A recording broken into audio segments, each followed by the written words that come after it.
Bonjour à tous. Donc, on va faire cette intervention à deux.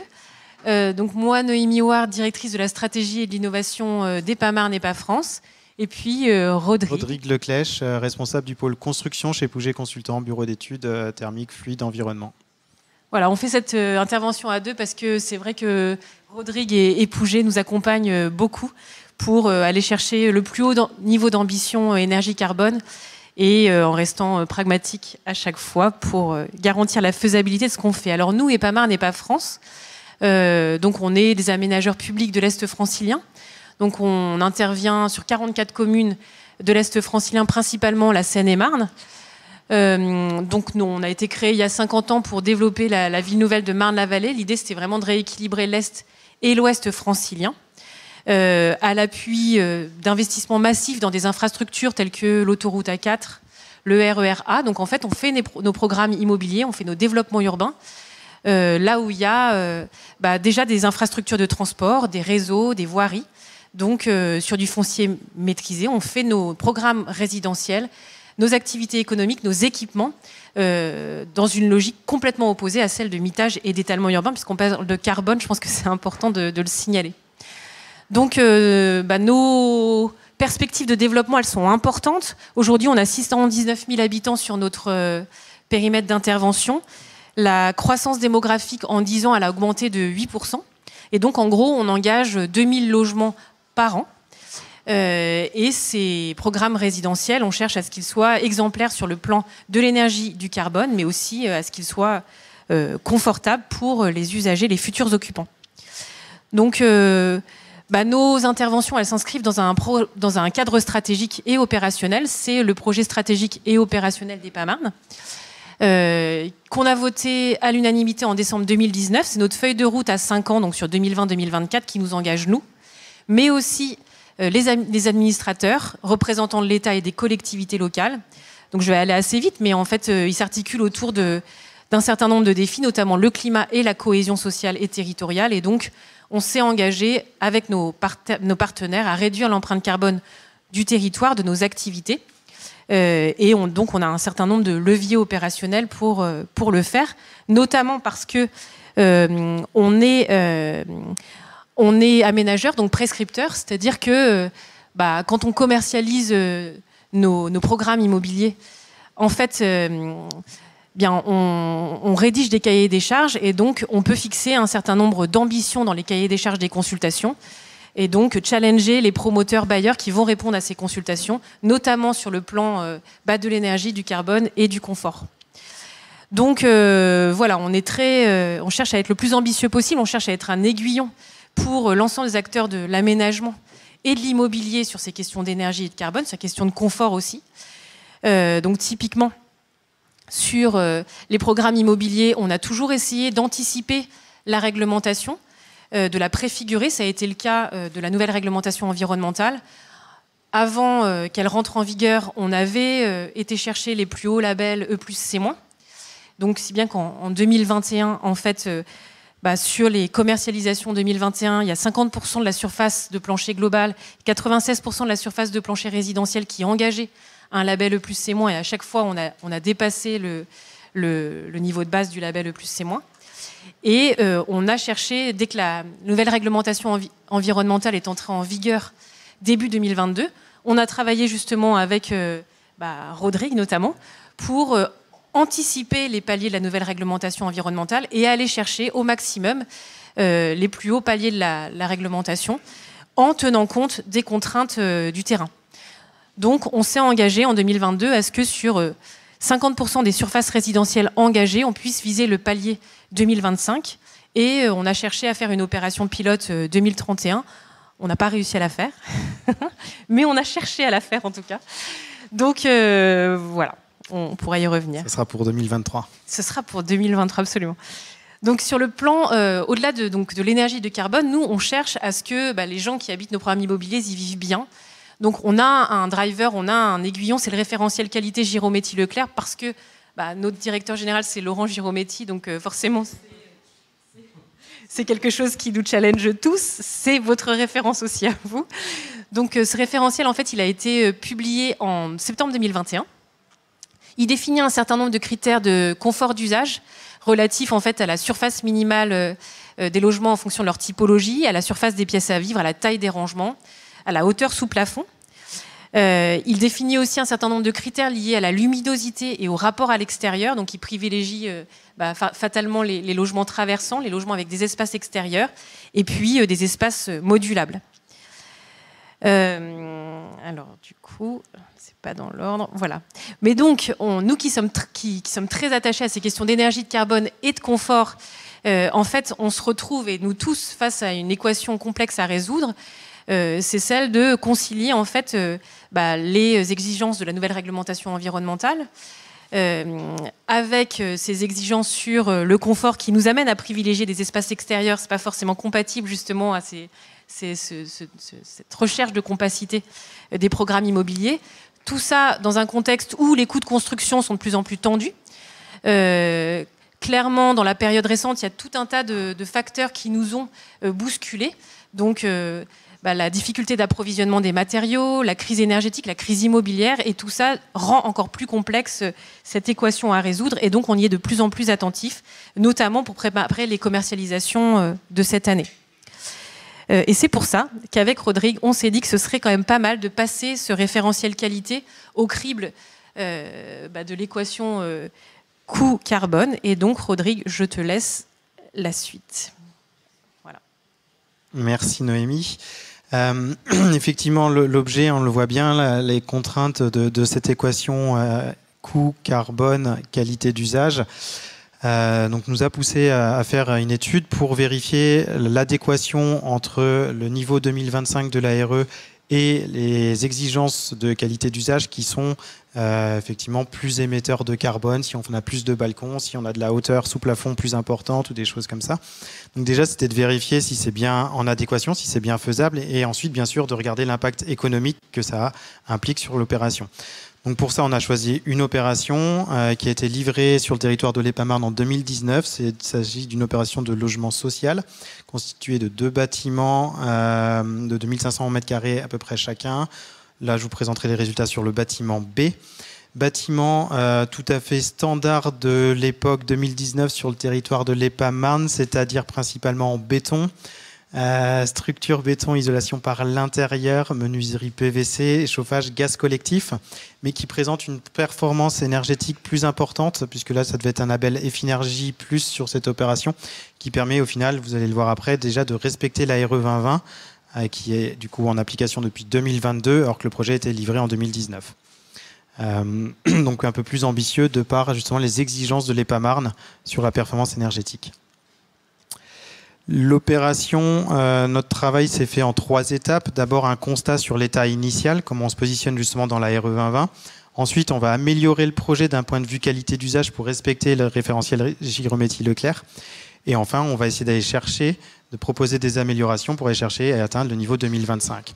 Et à chaque fois, on va regarder le coût de construction. Donc, c'était réalisé avec un économiste qui s'appelle Overdrive. Les critères de qualité d'usage ont été réalisés avec Écologie urbaine et citoyenne. Donc on a travaillé en groupement et nous, on a regardé les sujets de RE 2020.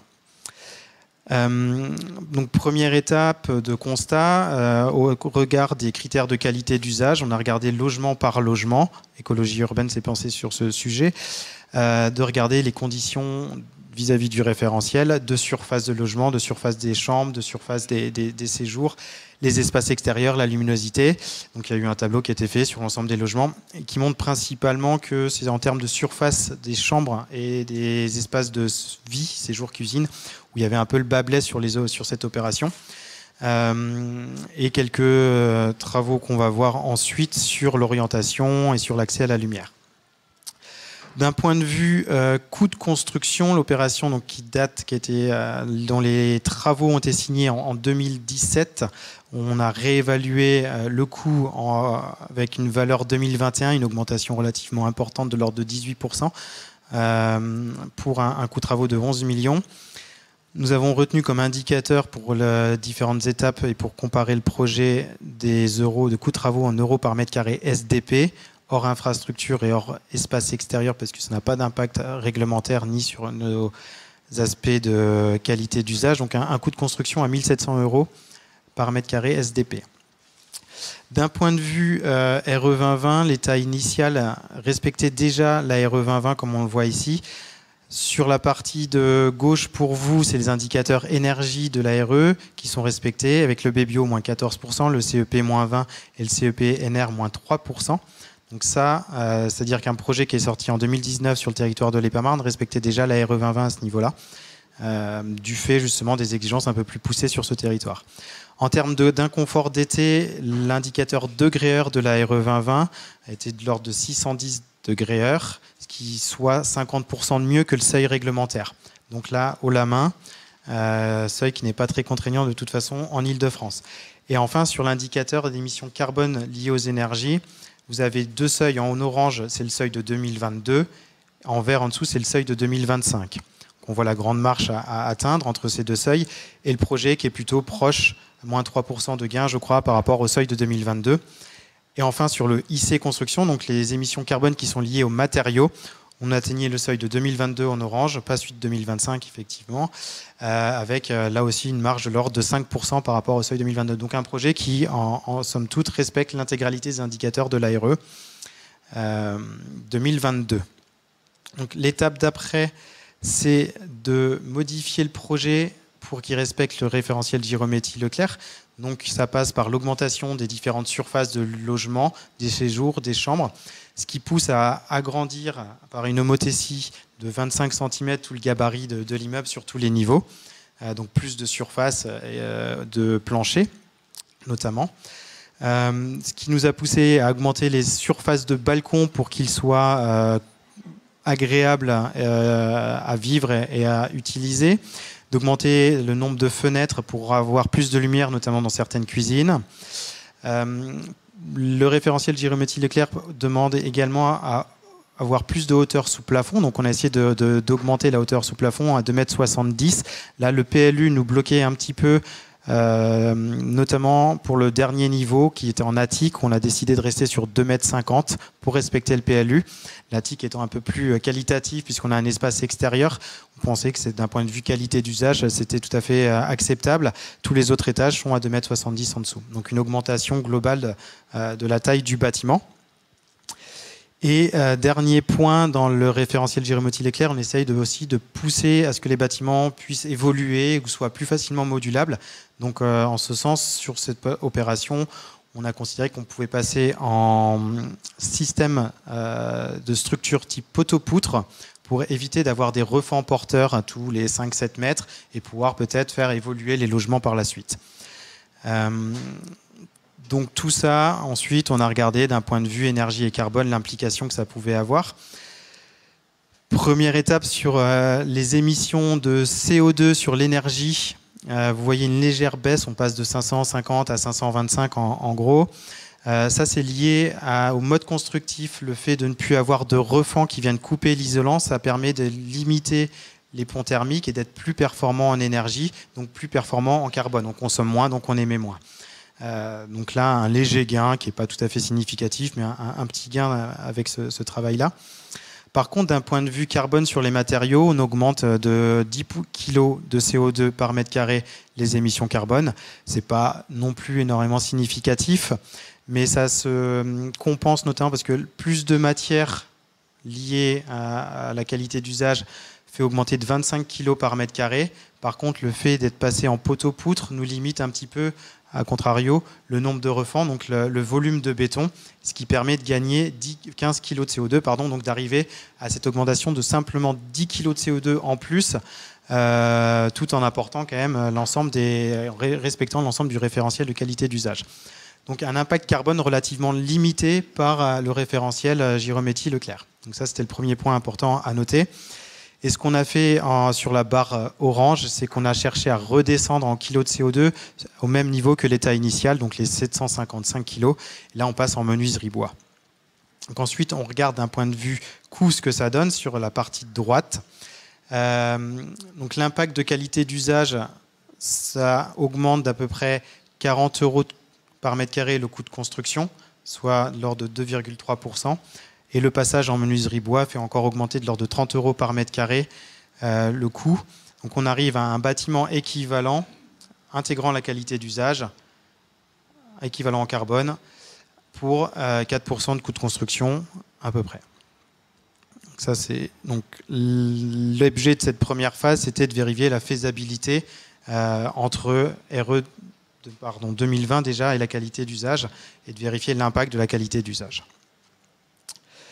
Ensuite, on a regardé pour arriver au niveau 2025. Premier effort à faire pour passer la RE niveau 2025, c'est sur l'énergie. L'énergie, le seuil de 2022, par rapport au seuil de 2025, il faut diviser par à peu près 2 les émissions carbone liées à l'énergie. Donc c'est vraiment une évolution très forte qui demande à changer de vecteur énergétique. On était en gaz, on est passé en vecteur électrique de type pompe à chaleur. Qui est un choix qui permet de diviser par 8 les émissions carbone de l'opération sur la phase d'exploitation pendant la 50aine d'années qui va être exploitée. Donc avec un gain tout à fait intéressant sur la partie exploitation. Par contre, de mettre des pompes à chaleur dans le bâtiment, aujourd'hui, ça nécessite de mettre un peu plus de carbone sur la partie matériaux. C'est pour ça que sur les graphiques au centre, on voit une augmentation de l'ordre de 10 kg de CO2 également liée à la pompe à chaleur, qui est un produit qui est un peu plus carboné en termes de matière qu'une chaufferie gaz qui est aujourd'hui très maîtrisée. Donc ce gain carbone, il va falloir aller le rechercher en plus pour maintenant aller chercher le niveau 2025. Et la pompe à chaleur implique un surcoût de l'ordre de 30 € par mètre carré. Pour aller chercher maintenant le niveau 2025 sur la partie matériaux, on a regardé plusieurs bouquets de solutions. L'idée ici, c'est de montrer aussi qu'il n'y a pas qu'une voie pour aller chercher le niveau 2025. En fonction des contraintes, des préférences des maîtres d'ouvrage, des habitudes des entreprises avec lesquelles elles travaillent, ou des coûts, puisque ça va avoir un impact aussi. On peut avoir plusieurs solutions et plusieurs chemins qui nous amènent au niveau 2025. Donc là, on a 4 bouquets de solutions. Il peut y en avoir plus. À chaque fois, on a recalculé donc, les émissions carbone liées aux matériaux. Chaque bouquet respecte le niveau 2025. Et il y a un bouquet qui se détache un petit peu en termes de coût, de surcoût, le bouquet numéro 4, où on va passer les façades en ossature bois, le bardage extérieur en bois également, et de mettre des volets bois de type persienne sur les menuiseries. Tout ça nous permet de gagner les 80 kg qu'il nous fallait à peu près sur les matériaux pour un surcoût de l'ordre de 45 € par mètre carré. Donc voilà à peu près. Les résultats ensuite globaux nous donnent cette avancée. Sur la gauche, vous voyez le projet qui reste au niveau RE 2022 avec l'état initial à 1310 kg de CO2 par mètre carré quand on cumule l'énergie et les matériaux. La qualité d'usage nous fait au final baisser un petit peu parce qu'on passe en poteau-poutre, moins de refend, on consomme moins, on émet un petit peu moins de CO2. Donc à peu près équivalent, on va dire. Mais voilà, donc qualité d'usage, pas significatif, n'implique pas des émissions carbone en plus, voire peut-être un petit peu en moins, et un surcoût de l'ordre de 4%. Le passage en pompe à chaleur est assez, pour le coup, significatif en termes de baisse d'émissions carbone au global. Énergie plus matériaux, on divise par quasiment 2 les émissions. Un surcoût de l'ordre de 5,6%. Et ensuite, on retrouve les 4 bouquets de solutions qui permettent là de répondre à l'ARE niveau 2025. Donc effectivement, c'est tout à fait faisable. La conclusion, qui est notre conclusion, que c'est bien faisable d'allier qualité d'usage et niveau 2025 de l'ARE. Il n'y a pas de contradiction à ce niveau-là, avec un surcoût qui est certes important, avec le surcoût minimum qu'on a réussi à faire, c'est de l'ordre de 8%. Mais il faut bien prendre en compte qu'on partait d'un projet qui était fixé, qui était limité, sur lequel il n'y a pas eu d'optimisation. L'objectif, c'était pas de répondre à l'ARE 2025. Si aujourd'hui, on nous donne le même projet avec les objectifs de qualité d'usage et niveau 2025 à obtenir, on pourra faire une optimisation de conception avec l'ensemble de l'équipe de maîtrise d'œuvre et également au niveau avec les entreprises pour avoir un surcoût qui sera très certainement moindre que ce 8%. Et il faut aussi, en plus d'un surcoût, il faut quand même regarder l'intérêt, le bénéfice environnemental. On baisse de 42% les émissions carbone de notre opération, donc c'est tout à fait important. En gros, ça correspond à l'ARE qui sera applicable en 2031. La courbe, c'est 42% entre 2022 et 2031. Et c'est aussi plus de matières biosourcées. Notre bouquet 4, par exemple, intègre 30 kg de matières biosourcées par mètre carré, donc des matières qui sont renouvelables à échelle de temps beaucoup plus rapide que tout ce qui est fossile. Donc voilà, tout le bénéfice qu'il y a à côté.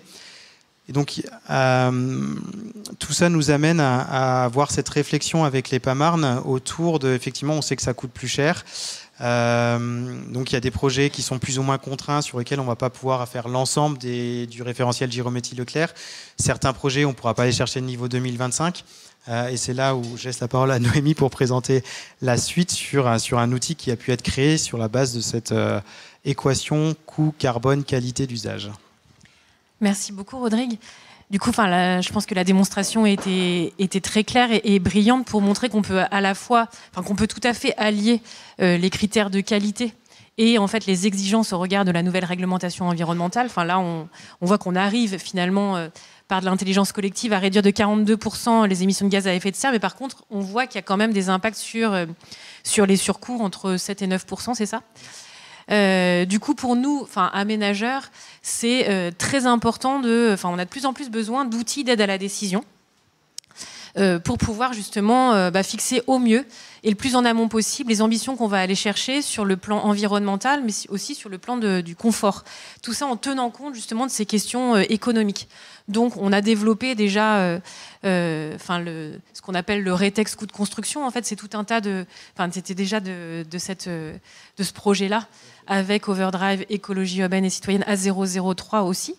Donc, en fait, ce rétex coût de construction, c'était déjà, on l'a sorti en 2019, c'est déjà une façon pour nous de consolider en fait des références de coûts de construction à partir de nos opérations et de pouvoir se dire à différentes étapes de nos commercialisations et de l'avancée de nos programmes immobiliers, voilà où est-ce qu'on en est finalement des coûts de construction. Donc on est en train de consolider et on la met à jour régulièrement, cette base de données. Et pour aller plus loin, en fait, en 2022, on a travaillé avec la même équipe au développement d'un outil qu'on appelle Carbone Coût Confort, qu'on a utilisé dès aujourd'hui, typiquement pour travailler sur les commercialisations immobilières de 2023. Grâce à cet outil, en fait, c'est une sorte de... vous rentrez en fait les différentes contraintes liées à vos lots, des contraintes liées à l'emprise foncière, des contraintes liées au parking, à la structure, des contraintes liées à la morphologie des bâtiments, l'accès à une énergie décarbonée. Exactement. Est-ce qu'il y a un raccordement au réseau de chaleur ou pas? Est-ce que vous avez des contraintes liées aux hauteurs dans les PLU?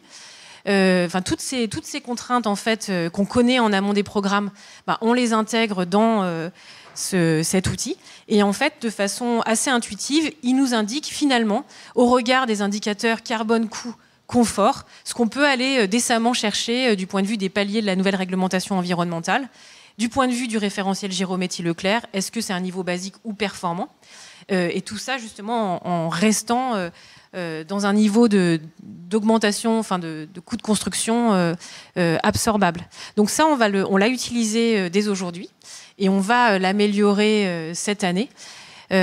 Pour nous, c'est très important vraiment de travailler le plus finement possible ces aspects-là, surtout dans la configuration actuelle. Merci beaucoup.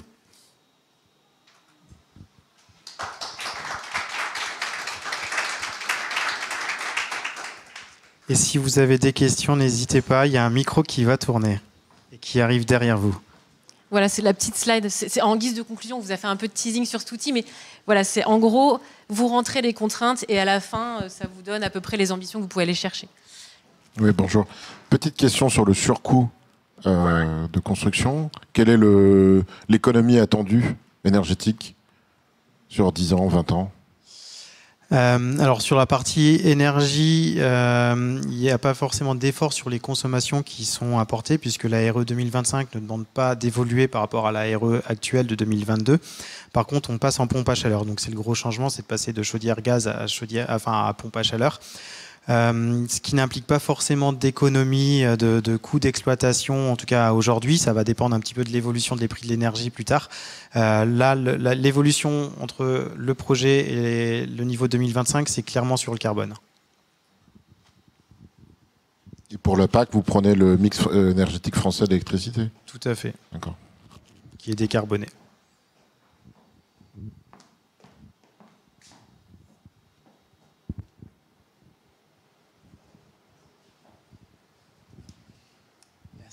Bonjour, merci pour cette présentation. J'ai une petite question sur les comparatifs. J'ai vu que vous ramiez tout à la SDP dans tous vos comparatifs. À ma connaissance, la surface de référence dans la RE, c'est la CHAB. Moi, il y a un point qui m'interpelle dans le rapport Girometti-Leclerc, c'est la différence de hauteur, le passage de hauteur courant de 2,50 m à 2,70 m, qui implique un changement de type de cloison dans les appartements en résidentiel, en passant de plaque au pan en plaque au style, ce qui implique une différence d'épaisseur, ce qui implique une perte de CHAB, enfin une perte de rendement, ce qui a un impact négatif sur le rapport bilan carbone et bilan financier sur la CHAB. Je voulais savoir si ces aspects-là ont été pris en compte dans l'étude. Alors, l'augmentation des hauteurs de cloison, effectivement, a été pris en compte. Normalement, je pense qu'on était peut-être déjà sur du placo-style et pas du placo-pan sur l'opération initiale. Après la perte de CHAB, je ne pense pas qu'elle a été regardée à ce niveau-là. Et de la même façon, j'ai vu qu'à un moment donné, vous avez augmenté la SDP et la CHAB vous avez augmenté de 25 cm les épaisseurs des bâtiments. C'est ça, une homothétie de 25 cm sur toute la largeur. C'était pour obtenir les surfaces nécessaires dans le référentiel Girometti-Leclerc pour toutes les pièces. Donc pareil, ça n'a pas faussé l'analyse par rapport parce que forcément, ça a eu un impact positif à mesure où vous avez divisé par plus de SDP. Oui, mais on a augmenté la surface de plancher, les surfaces de plancher en béton qui sont émetteurs de carbone. Non, ça a bien été pris en compte. Mais le bilan carbone global a augmenté. Le bilan carbone a été, oui, tout à fait. Plus 25 kg de CO2 en faisant l'ensemble des dispositions du référentiel. D'accord, merci. Peut-être pour compléter simplement, le référentiel qualité, en fait, c'est vraiment c'est des repères, mais en fait, c'est pas vraiment des standards à appliquer absolument. Cette hauteur sous plafond, en fait, c'est 2,70 m. En gros, c'est ce qui permet d'avoir le plus haut niveau de confort. Et en même temps, si parce qu'on risque de perdre un étage, parce qu'on risque de réduire la surface de plancher, parce qu'on risque d'avoir finalement un coût carbone trop important, il faut mieux descendre cette hauteur sous plafond, je sais pas moi, à 2,50 m. Voilà, du coup, en fait, c'est tout à fait. L'idée, c'est pas absolument de se mettre à 2,70 m coûte que coûte, quoi.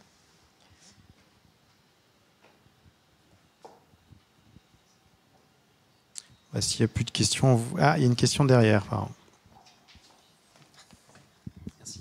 Oui, bonjour. J'ai une question sur l'outil carbone coût confort. Alors peut-être que vous l'avez dit, mais j'ai zappé. Je suis désolé dans ce cas-là. Est-ce que c'est un outil que vous avez vocation à garder en interne à PMA Marne, ou est-ce que vous pourriez le partager d'une manière ou d'une autre à d'autres acteurs?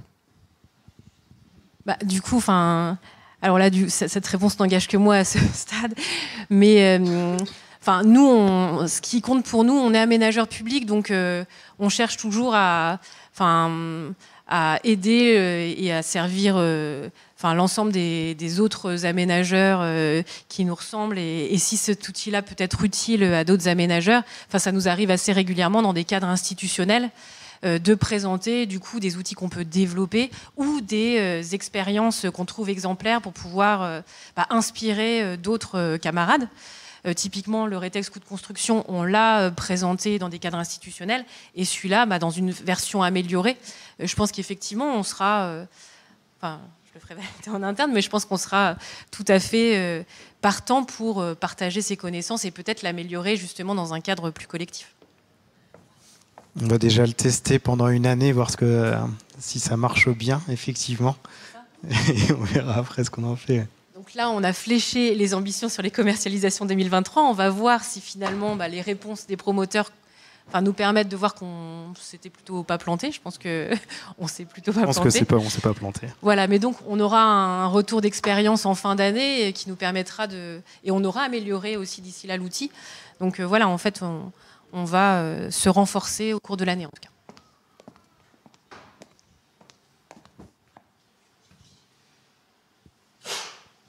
Eh bien, on vous remercie. Merci.